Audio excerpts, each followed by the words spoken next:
a fallu que aussi bien les élus et les professionnels s'unissent et acceptent un certain nombre de choses pour qu'on puisse définitivement lier cet IGP au territoire vendéen.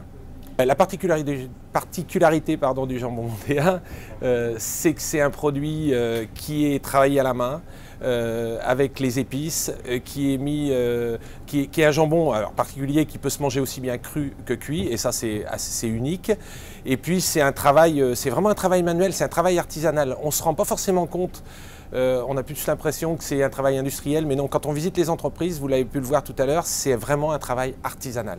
Et ça, cette partie manuelle, elle a été inscrite dans les cahiers des charges et ne pourra jamais être utilisée d'une autre façon. Ça sera toujours ce travail manuel sur les jambons, avec les épices, avec le frottage à l'eau de vie qui restera, puisque c'est inscrit maintenant dans le règlement européen. Ce que j'en attends moi personnellement, c'est que la recette soit protégée. C'est-à-dire qu'on ne puisse pas retrouver du jambon de Vendée qui n'en est pas. Voilà. Donc ça c'était très important. On a un succès grandissant sur la France. Le jambon de Vendée est passé 3e jambon de France, derrière le jambon de Bayonne et la Hoste. Et donc il faut absolument qu'on protège notre recette pour éviter de voir un produit qui demain pourrait être galvaudé. Donc ça c'est le premier point. Le deuxième point très important pour le département de la Vendée aussi, c'est la conservation des emplois, puisque le jambon de Vendée en salaison, c'est à peu près 350 emplois, 350 à 400 emplois directs. Donc il faut absolument on voulait absolument conserver cette fabrication dans le département.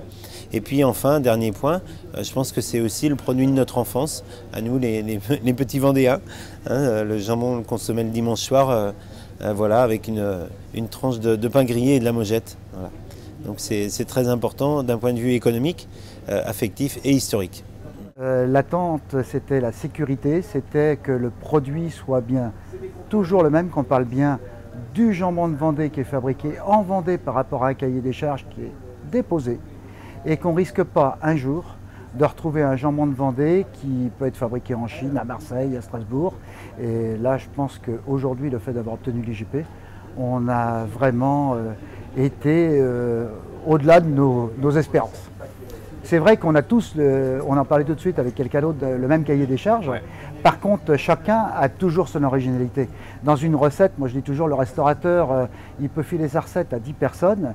Le coup de pâte, il reste. Parce qu'à un moment, il va mettre un couvercle, parce qu'à un moment, il va incorporer tel ingrédient à telle température.